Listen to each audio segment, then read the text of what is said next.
jumped. I never liked him. That's why you jumped. Look, I'm sorry about your friend.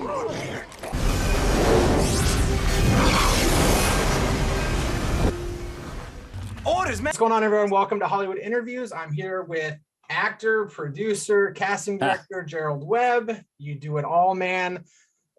How are you doing today? I'm doing all right. As you can see, I'm here in some beautiful weather, so I won't complain. But I'm doing well. Thank you, and thank you for having me, Dustin. I really appreciate it. That's awesome. All right, let's dive into this. I got a couple of questions for you. I want to pick your brain on some things here. First thing is, what got you into the industry? Because you do a lot of things. So, I mean, where was your starting point?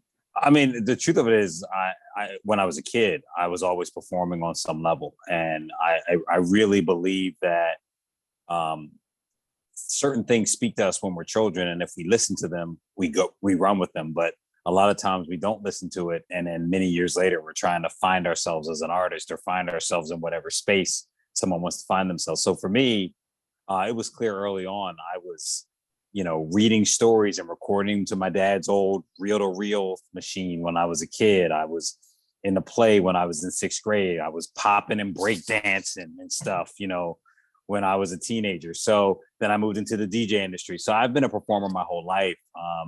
It took in my mid to late 20s, I kind of committed to being a DJ, and I owned a DJ company, and that kind of was a step in the right direction. But it wasn't the full expression of who I am. And I'm still figuring out who I am in many ways as a performer.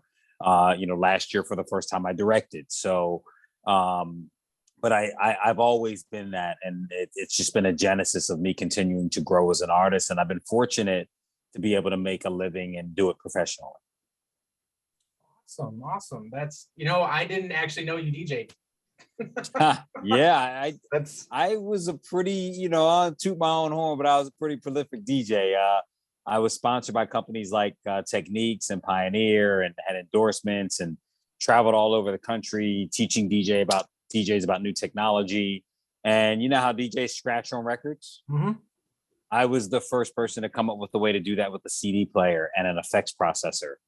And when Pioneer Electronics saw me do that, they kind of said, "Hey, we want to work with you." And that kind of started my genesis as on a national scene as a DJ. Wow, dang, learn something every day. That's amazing. Yeah, I have this title called the world's first digital turntablist, because I would do hip hop scratch tricks using a CD player and a effects processor with basically a CD player. That's amazing. Oh man, that's cool. You just got cooler. If that was possible, you just got cooler. All right, so okay, this is something I want to know personally. What has more pressure, casting actors or being an actor? I think the pressure is different. Casting, there's pressure usually because you have a tight budget. They never give you really enough time to cast. And depending on how you approach it, like I really approach it from like, I want to find amazing actors. And when I worked at the Asylum, where I did a ton of my casting, we were always short on budget and short on time. And I usually had 2, sometimes 3 projects all going at the same time. So it was just kind of like pressure from a standpoint of juggling a lot of things with limited resources, right?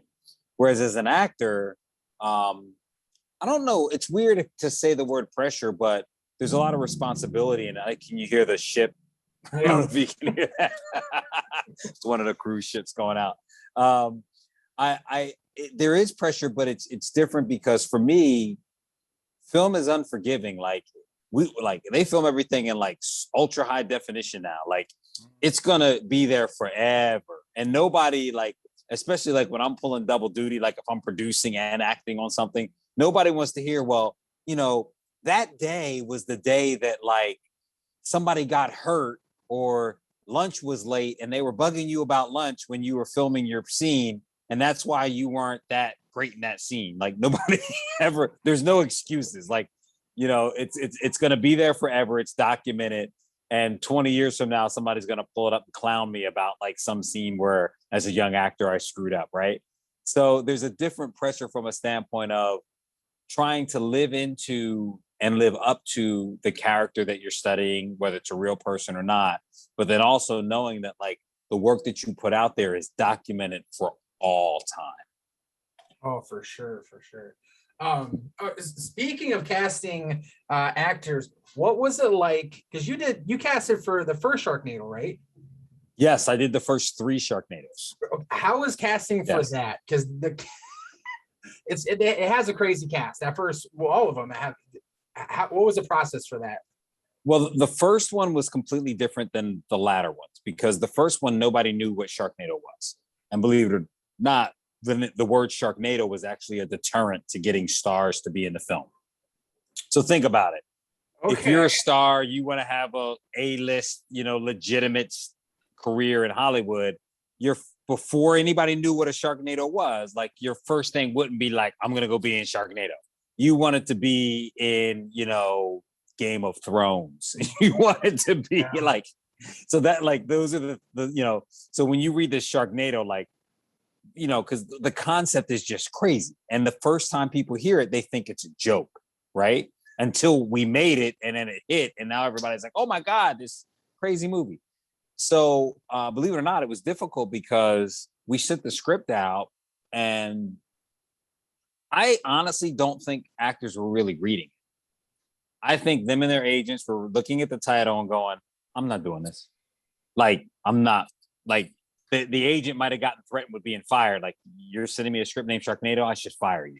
Like, I'm not going to do this. So we actually went out to a few actors and everybody was like, no. So then I talked to my boss, a guy named David Latt. He's the COO of the asylum, and said, hey, David, I don't even know if they're reading this. So just for casting purposes, we should change the name of the script so we can get some people to read it. And we called it Dark Skies. Now, we weren't hiding anything. Like a Sharknado appears on like page 5. So like, know what you're in for, right? But it was just to get them past that first hurdle because it was such an unknown with that title. And the great thing was when you read those first 5, 6, 8 pages, it read like a $50 million movie. It was like, oh, there's going to be a whole harbor that gets taken out and a Sharknado comes through. And you're thinking, oh, wow, like this is going to be huge. So the first one was difficult because we had to get people past this idea of something they had never thought of or heard of before, right? The Sharknado. And then we had to just kind of go through and get people and make sure that we were getting people that the studio wanted in the asylum, but that Sci-Fi as the network would approve because they wanted to promote it and put it on their airwaves. So it was it was a lot of due diligence. And the first person to sign on was John Hurd. And that actually made the process so much easier because I'm like, wait a minute, I got John Hurd, like he's a real actor, like he's like he's got cred, he's got real thespian cred, Don't worry, like the thespians aren't gonna beat you up for being in this movie. It's approved now. So that really helped. And then Tara Reid signed on, and then Ian was next, and the rest is kind of history. So the first one was a little different because it was hard to kind of get people to understand. Once Sharknado hit, like the minute it hit, I was getting calls. I got calls from a couple actors, agents who had turned down the Finn role and were like, you told me this was going to be get a lot of press, like, and it got more press than we ever thought, but you told us, and they were like, I wanted to congratulate you. And I was like, cool. So after that, when we got ready to the second one, it was like, everybody was like, yo, my kids loved it. I want to be in it. So we just started cameoing the heck out of it. So each one was a little different.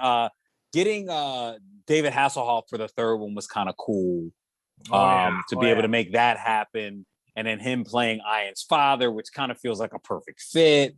So each one was a little bit different, but the second and the second one, we brought in another casting agent who had done like Indiana Jones, had done big stuff, right? And thinking, okay, he'll help us get like the A-list of the A-list people. And they helped us get some people, but I still was kind of the point person to kind of make sure all those deals got done and kind of manage all those people. And then the third one, it went back basically all to me. And then we brought in a guy that had worked in publicity a little bit, who has since moved into casting, Scotty Mullen, who kind of went from a publicity standpoint and went and talked to some publicists, said, hey, see if your client wants to be in this film, it's going to get a lot of press. And then he helped us bring some people in that way. So each one was complete, like the casting for each one was completely different. Like the first one, it was like literally pushing a stone uphill, and it was me by myself pushing the boulder. And then the second one, we shifted a little bit. And the third one, we shifted. But once that first one hit, I don't want to say it was a cakewalk, but it was like, you want to be in Sharknado, dude? You know what I mean? Like, it was like, you know, it wasn't like saying you want to be in Game of Thrones, because we didn't have Game of Thrones money, but we had a certain cachet and a certain popularity where I could ask anybody, you want to be in a movie? And they would be like, hey, let's talk. At least let's talk. You know what I mean? So. Yeah, that movie was, I don't, to this day, is that Sci-Fi's biggest movie?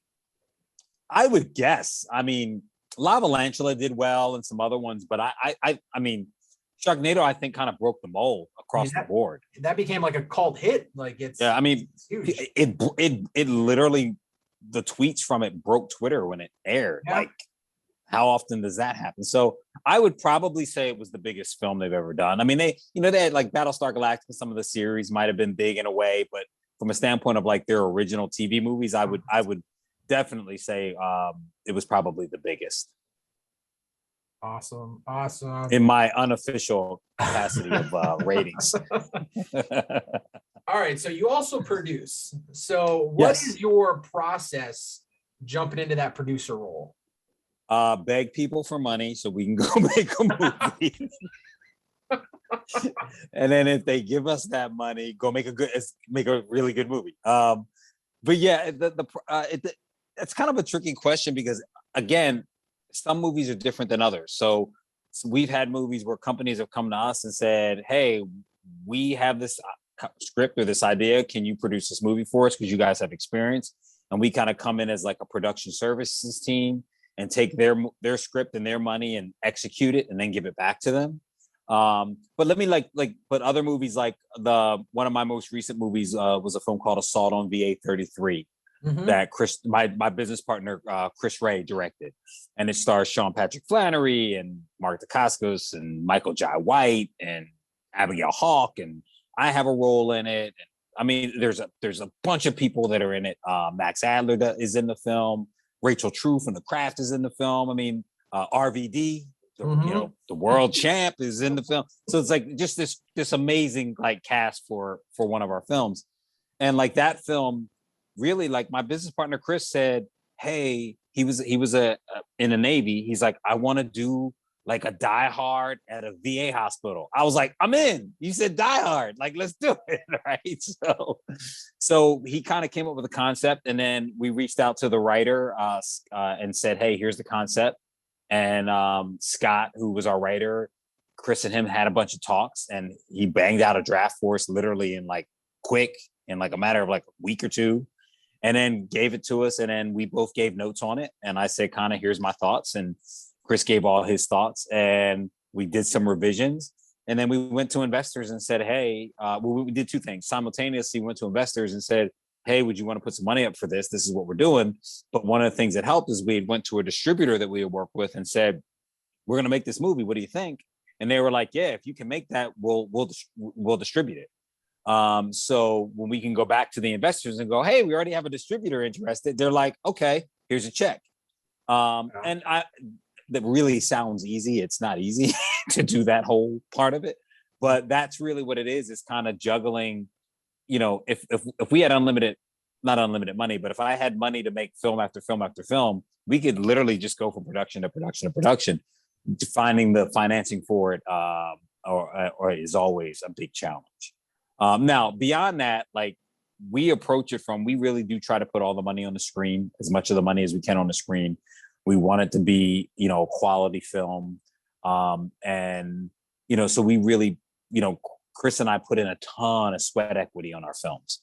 I'm producer, casting, on some level, production services. Some days, if we have big stars, I'm the guy picking them up at the airport or making sure they're taken care of. Like, I'm playing a role in the film sometimes. Chris is, is producing, he's directing, he's consulting on the writing. So we have our hands in it a lot. We're putting a lot of sweat equity into it. And then, like, when the movie's done, like, I'm the post-production supervisor. You know what I mean? I'm shepherding it through post, even though we have a post house, but I'm making sure that I'm handling legal delivery on a lot of it. So we have our hands in a lot of it. And that's kind of how we approach it. I wish I could approach it from a standpoint, oh yeah, I'm just a producer. Let me make a few decisions and you guys can do all the hard work. But that's not been my experience ever as a producer.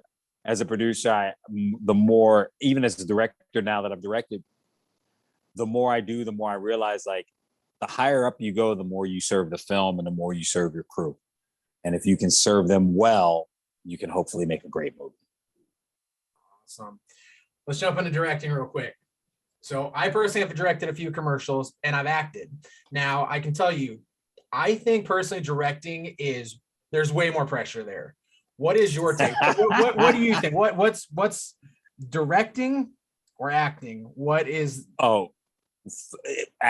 for me, acting is a breeze compared to producing or directing. Right. Like, not that it's easy. It's just, it's like, oh, I show up, say my words, do my thing. All I have to worry about is me, and then I leave.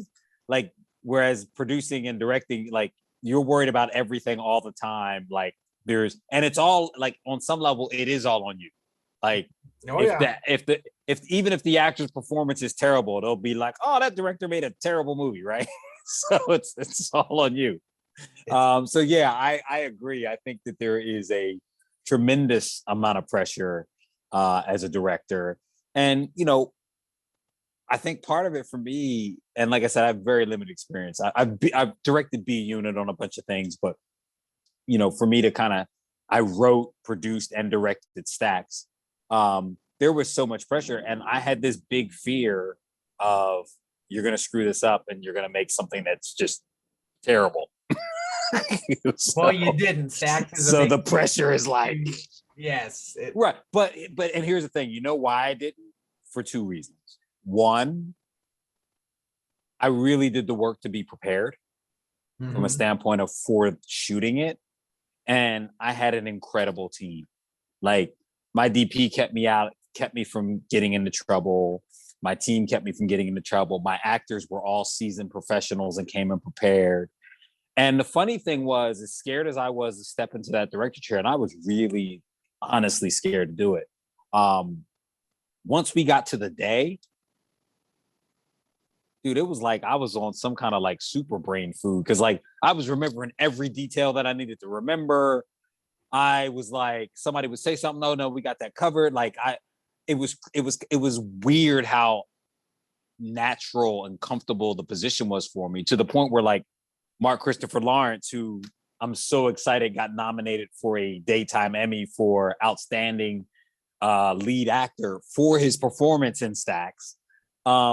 He said to me, man, and he's known me for years, he's like, dude, I can't believe this is the first time you directed, and like, you're doing great. Like, and I was like, okay, thanks, I appreciate that. Because I wasn't worried. Once we got into it, I wasn't worried about screwing up anymore. I was worried about shot list, getting all the things that we needed to get, if that makes sense. Oh, yeah. So are you going to jump back in that director chair? Yeah, I for sure. I kind of have a rule for myself right now from a directing standpoint. I'm not even considering directing anything that doesn't like light me on fire on some level. So like Stacks, I saw something in the real world. It really pissed me off. And I was like sitting at home pissed, and went, oh, let me flip this anger into sarcasm and funny, and said, let me write this thing real quick. And then I was on fire about it. I was like on fire about it. So So my rule, sorry, I got a plane going over now or a helicopter. So my kind of rule for it is I'm definitely going to do it again, but it has to be something I'm on fire for. I have a script for feature based on a real person, period piece that I'm slowly torturing myself writing. And that I definitely want to direct, but I want to do another short. I got a couple ideas, but I just have to find the right thing that's going to light me on fire. And if it's like Stacks, I came up with the idea on a Saturday. We were about to go into quarantine for COVID. We didn't know when yet. And I reached out to everybody and was like, hey, I want to do this. You want to do it? They were like, yeah. And I was like, okay, well, we need to do it as soon as possible because they're going to announce lockdown any day now in LA. Like it was coming, you could tell. And I said, okay, so we literally, I came up with the concept, wrote it on a Saturday, did the revisions late Saturday night and the Sunday, got the DP and Mark on board on Sunday, and basically got my location locked in on Monday, and we shot late Tuesday night into Wednesday morning. So it was like, yeah, it was about a 68-hour prep time on that film, and then we wrapped 46 hours before LA went into total COVID quarantine. You did the whole process for that in a few days. That's crazy. Yeah. Wow. Wow. But that's where you have to have a great team, and you know, and here's the thing, like I had some advantages in it, and I used those to my advantage. Like it was one location, you know what I mean? Though we had 6 actors, which was a lot. It was one location. You know, I had access to that location, you know, so there were some things that kind of help protect and make it possible. And, you know, so, and I worked with my DP before in a bunch of other capacities. He was a camera op on a lot of films that we did. So there was a trust there. I worked with every one of my, I didn't have to go through a traditional casting process. I made phone calls. I was like, hey, read this. I want you to play this role. Are you available? And for the most part, everybody said yes. One person said yes, Eddie Steeples, who was Crabman from My Name is Earl. Mm-hmm. He was going to be in Stacks, but he actually was feeling kind of sick the morning we were going to shoot, the morning before we shot. And like, it was during like the breaking of COVID. Nobody kind of knew what it was. And I was like, as a producer, I want you to get better, but I have to do what's right for the whole cast and crew. And I can't have you at set if you have some illness, especially in the world of COVID. So he ended up not being able to do it. You know, I would have loved to have had him, but it just didn't work out. But that was another thing, like at 12 o'clock in the afternoon on the day we're going to shoot, we're going to start at 10 o'clock at night, 11 o'clock at night. I have to replace an actor. But that's where years of casting and years of relationships, I was able to go, you available? Cool, I need you here tonight. Kind of thing. So, and I will always cherish the trust that all the actors, that the team all put into me, especially with it being my first time directing. And it didn't feel like it at all. Wow, that's still mind blowing that you did that. It's such an amazing project, and yeah, the fact that you did that in a few days, that's crazy. That is crazy. But that's where being on fire about something makes a difference. Oh yeah. Because if it was something that I was kind of like about, it would have probably never happened. And here's the thing: if it wasn't for the pressure of COVID and quarantine literally being days away, maybe it never happens. But that was part of the thing. When I reached out to people, I was like, I got to shoot this like right away, because if I don't, it may never, if we go into quarantine, it's never going to happen. Oh, for sure. Like if we get out of quarantine in 3 months and then everybody's busy, then it doesn't happen. You know what I mean? So like we got this little window, let's go. And that's a lesson, because sometimes, and don't get me wrong, if we were prepared when we started, but it didn't feel like we were prepared on a Sunday when I'm going, oh, I need to shoot in a couple of days. You know what I mean? But guess what? I busted my behind and my team jumped on board, and we did everything we needed to do to make sure we were ready. And I don't recommend doing that. I don't recommend like, hey, let's shoot in 2 days. Like, don't do that. No. But sometimes an opportunity presents itself, and like I'm at a friend of mine's house right now, and if all of a sudden they were like, "Hey, dude, we're not going to be here for a week. If you want to shoot something there, go ahead." I would be like, "Hey, man, you available?" Like, I would come up with something to shoot here because it's like this amazing place to shoot at. Right. You know what I mean? Just, and it may not be something that I put out. It might just be for us to have some fun, and if it comes, if it comes out great, it comes out great. We put it out wide or whatever. You know what I mean? Oh yeah. So, Plus, it tells a lot about you though too, that as a casting director, or you're able to get people that fast. You call them up, they're, yes, I'm on board. It's you, I'm on board. well, here's the thing: actors want to work. That's true too. The tricky thing about being an actor, and it's sad, man. Like, even when you're successful, you're just counting down till you're unemployed again. So you could be a series regular on a show for 6 years, and then they're like, show's canceled. Guess what? You're this big famous person that's now unemployed. Yep. Now, hopefully another show comes in and picks you up, but that's really, the cycle. And at any given time, the majority of actors, members of SAG, are not working on a given day. Oh, sure. So it's a struggle. Like, so actors want to work. So if you can create opportunity for them. So, for example, Mark, most people look at him because he was so successful on NBC's Chuck, and he was in Fear of a Black Hat. He's done a lot of comedic acting, right? Yeah. And a lot of people look at, oh, he's great at comedy, and they won't even give him the opportunity to do dramatic. And the truth of it is, if you know his acting, and he's a stand-up comic on top of that, so they're like, oh, you're funny, you're funny, you're funny. But if you go see him do stage, or you go see other projects, he's, I think, a better dramatic actor than he is comedic. And he's a ridiculously good comedic actor. So when I sent this to him, he was like, dude, I don't get to play roles like this. I'm in. Because it was an opportunity for him to do some material that he doesn't normally get to do. Like Deanna Nicole Baxter, who plays the female opposite Mark, when she read it, she was like, oh, I like this role. She's a boss chick. I want to play the boss. And I was like, cool, let's do it. You know what I mean? So a lot of times actors really just want to work, and they want to work on great material, and they want the opportunity. And I did that a lot in casting, even when I worked with the Asylum. I cast against type. I would say, when I found Kalita Smith, who was the lead on Z Nation for the Asylum and Sci-Fi Channel. Well, she was Bernie Mac's wife on the Bernie Mac show. And when we first started talking about her, everybody's like, oh, but she's comedic. She's comedic. I'm like, no, she's a great actor. She can do it. And then she came in and she read and she knocked it out the park, and she became the series lead. So actors want opportunity, especially if it moves them out of the stereotypical box that Hollywood wants to put them in. Like, as an actor, for me, that box is I play law enforcement or a cop on everything. Yeah. Everything. Never thought about like, that. Yeah. Yeah, like, and Yeah. when I'm not a cop, I'm like the armored car guard, which is a cop.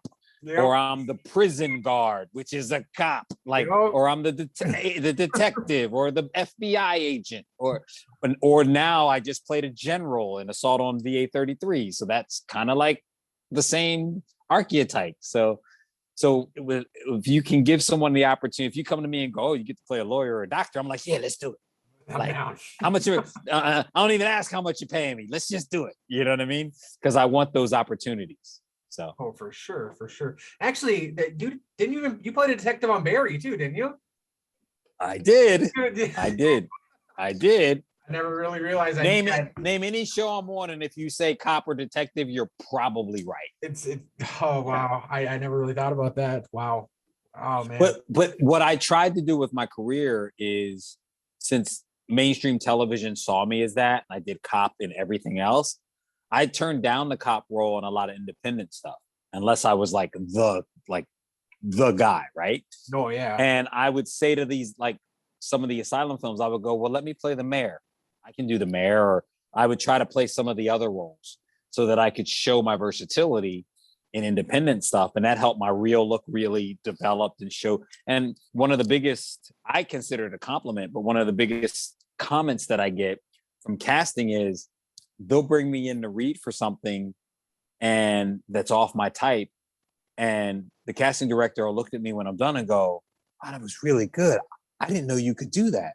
And I'm like, inside, I'm like, it's because you never gave me the opportunity to do it before, so I can do it. Like, I was in a film called On Angel's Wings where I played a preacher, and one of the producers, a guy named Sean Hughes, knew me and was like, "No, Gerald he'll kill this role," and but the director didn't really know my work and wasn't sold on it. But they ended up hiring me, and I went in and did the role, and we did like 4 or 5 takes, and then he moved the cameras and we did 4 or 5 more takes. And the director hadn't talked to me between any of the takes at all, almost. And then he came up and said, "Yeah, we're going to do this. And I was like, "Hey man, you have any notes? Are you good?" He said, "Oh no, man, you're killing it. Somebody already asked me, where's your church at? They want to come to your church." And I'm like, but there's so many actors out there, if given an opportunity to do something different than the stereotypes, they would probably kill it. Oh yeah. And they're dying to do it. So give actors opportunity and they'll come work for you. Robin Williams comes to mind. He was one, Yeah. You take Robin Williams, comedic, but his best roles were drama. For sure. Like, I think the jump from comedy to drama is an easier jump than from drama to comedy, because you have to get the comedic talent and it's harder to get that. Now, that doesn't mean that every comedic person can be a dramatic actor, but the ones that make that transition, like Tom Hanks was a comedic actor early in his career. Oh yeah. He was on Bosom Buddies, Yep. So I think that you can easily make that transition. Oh, for sure. For sure. All right. So my 2 favorite things in the world are food and movies. So what is because I do a lot of traveling. I'm assuming you do a lot of traveling. What's your go-to restaurant? When I'm traveling or at home? Either or. All right. So I'm gonna keep it Miami, because I'm in Miami today traveling. Okay. And I'm gonna give you 4 places because they're all amazing. All right. So if you come to Miami, all right, you gotta go to Joe's Stone Crab and get crab. Incredible, right? right. If you like Italian, there's a place called Macchialina that has probably the best pomodoro I've ever had. But all their food is great. If you like sushi, there's a cool place called Pub Belly Sushi in Miami Beach. All these places are in Miami Beach. And then I'm going to tell you what I consider maybe the best bar in America is a place called Sweet Liberty. Their drinks are literally gourmet. Their bartenders are literally craftspeople. And I love it. I may stop there tonight and have a drink while I'm in town. But since I'm in Miami, sorry not to give you one, but those are my spots. No, I'm all for it. Now you reside in LA, correct? Yes. Okay. Been out to LA a few times, and I always forget to stop at In-N-Out Burger. Okay. Am I missing out? In-N-Out is good. I don't think it's like the end all be all. It's a very unique burger. And it's very good. And the quality of it is really good. Everything's fresh. When I didn't live in LA, I used to always be like, burger, gotta get it. Now I live in LA. I have a few of them a year. It's not this, oh my God, I gotta have it all the time. So, but it's a really good burger. I don't know, no disparagement. Please hire me for your commercials, In-N-Out Burger. Every time I'm out there, I'm always told go to In-N-Out Burger, and I always forget. And I get home and I'm like, oh man, I missed out. It's right by the airport. You can literally stop 3 minutes from the airport and grab an In-N-Out Burger. Well, next time I'm in LA, I'm grabbing an In-N-Out Burger. It's happening. All right. That's a hard question, but what's your favorite movie? My favorite movie? All time. You're on a desert island, you got one movie. What's that go-to movie? Wow, that's tough. I'll say this, and it may change. I'm gonna say Shawshank Redemption. And the reason is Okay. that guy went through it, man. Like the way they told that story, the story was so well done. You almost forget that at the top of the story, he was framed for his wife's murder. So this guy's not only losing his freedom, he's lost the love of his life. And now he's stuck here and he found a way to survive and make it through. And then it was just, the characters were so rich and it was so well written and so well acted. So for now, I'll say Shawshank Redemption. That movie is amazing. Yeah, you don't get it till the very end and you're like, oh man, he went through it. And then the whole time it's like, wait a minute, he was framed. That makes it worse. Like, and the like, just even the way, like, the interaction between him and the warden and how he got the last laugh on the warden. And how he didn't forget about the Morgan Freeman character. There was just so many cool aspects to that film. Oh, for sure. Yeah, that's a good one. I like that. That's a good one. Now it's not very popular, but my honorable mention, believe it or not, is Apocalypto. Really? Yeah, I thought it was a masterpiece. It is. First off, visually, it's a masterpiece. And the reason I say that is this: at the beginning of the movie, like, they're not speaking English at all, right? The beginning of the movie, they do that whole hunt thing, and then they go back to in the first like 10 minutes of the movie, they go back to their village. And they're like joking around with each other, and you're like laughing at their jokes. And in like 5 minutes, you're completely relating with this tribe that you have nothing in common with, that aren't even speaking your language.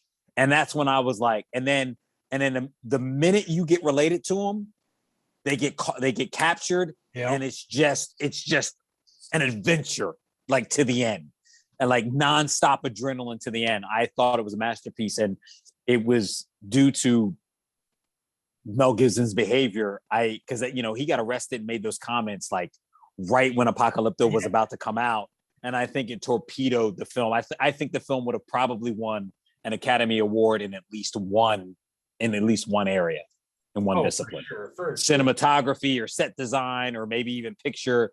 But he just torpedoed it with his behavior. Oh yeah, that's honestly, that should have won Best Picture. It really should have. That's an amazing movie for sure.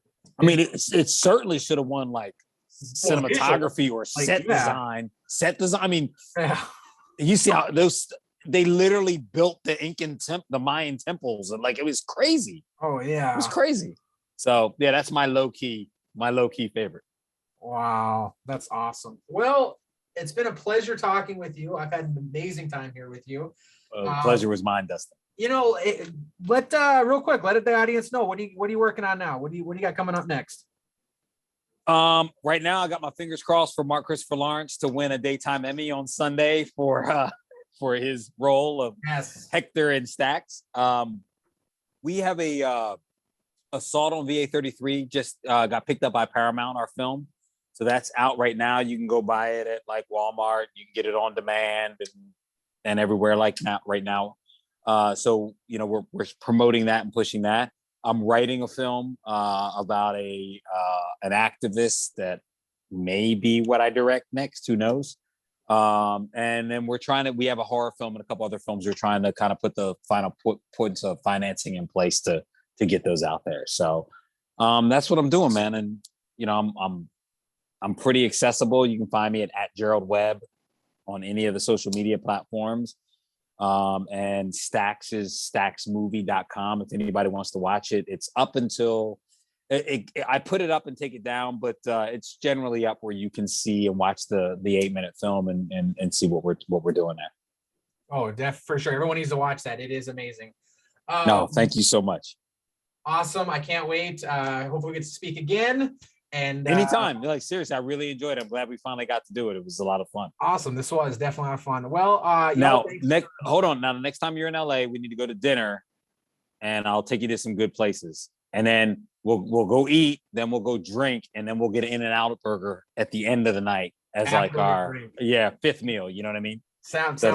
You'll get the whole experience. I'm always down for that fifth meal.